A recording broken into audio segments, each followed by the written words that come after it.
ভাই 1 লিটার পানি দেন তো। এই যে এই নাও, টাকাটা যে কোন পকেটে রাখলাম। আরে আমার মানি ব্যাগটা কোথায় গেল? জলদি যাই, মানি ব্যাগটা খুঁজতে হবে। ভাই সরি, আমার ভুল হয়েছে, কিন্তু তুমি এত জলদি কোথায় যাচ্ছ?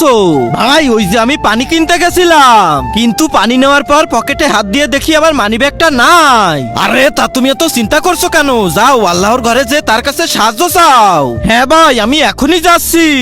হে আল্লাহ, আপনি আমাকে সাহায্য করুন, আমি অনেক বিপদে পড়ছি। আমার মানি ব্যাগটা হারিয়ে গেছে, ওটা না পেলে আমি বাড়ি যেতে পারবো না। এই যে ভাই, আমার ভুল হয়েছে, কিছু মনে করেন না, কিন্তু তোমাকে অনেক চিন্তিত মনে হচ্ছে কেন? ভাই আমার মানিব্যাগ হারাই গেছে। তুমি চিন্তা করে না, যার কেউ নেই তার আল্লাহ আছে। হ্যাঁ ভাই, আল্লাহ ভরসা, দেখা যাক কি হয়। তার আগে আল্লাহকে ভালোবেসে থাকলে ভিডিওটাতে লাইক করে চ্যানেলটা সাবস্ক্রাইব করে দাও, আর শয়তানকে ভালোবাসলে লাইক সাবস্ক্রাইব করতে হবে না, কমেন্টে বলে যাও আল্লাহু আকবার। আরে ওই তো আমার মানি ব্যাগ। হে আল্লাহ, তোমার কাছে লাখো কোটি শুকরিয়া, তুমি আসলেই পরম দয়ালু।